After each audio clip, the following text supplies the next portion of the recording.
Hi, my name is Aaron. I'm a paraplanner with the financial planning team, Hi, my name is Jing Tong. I'm from the accounting department as an accountant. and we're going to talk about the last night's budget for the getting started generation, aged between roughly 20 and 40 years old. I think the most significant announcement last night made was about the tax cuts to the low and medium incomers. For those incomers, they were having a tax cash out of $1,080 individually. I don't think the budget was really aimed at this generation. Definitely a sort of status quo sort of budget, keep things constant.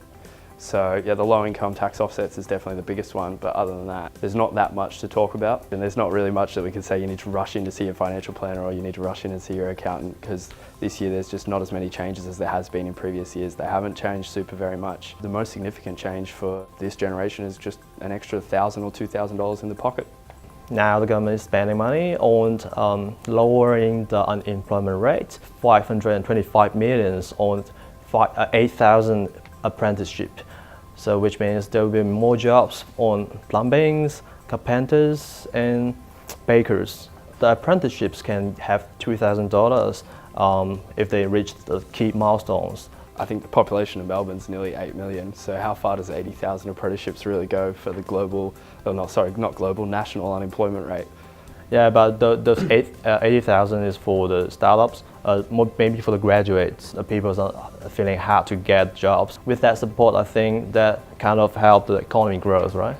I think one positive is that we can expect the market to open strong this morning. Markets love consistency, and that's what this budget has delivered. For those that have money invested, that's definitely a positive. From my point of view, the government is spending more money on the infrastructure, so which means in the long run there will be more facilities available. Spending money in infrastructures can blow up the economies to some extent, because there are less demands in the global markets right now.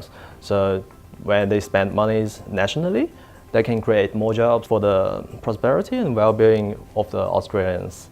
No, I agree, and they've put some money into the Melbourne and Geelong line, which is great. If you've ever been on one of those trains, they're nearly always full on the way to and from work, so there definitely needs to be some money spent to lower congestion there, so that's great, that's a good spend.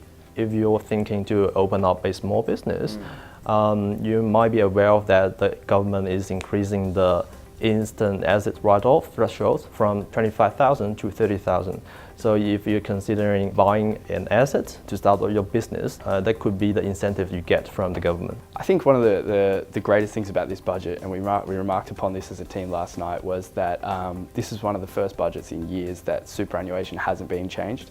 So this is a great time to start at a steady pace and invest in your super, invest your time in your super, and it's a great time to come in, see an advisor and assess your situation and look at where your super is going.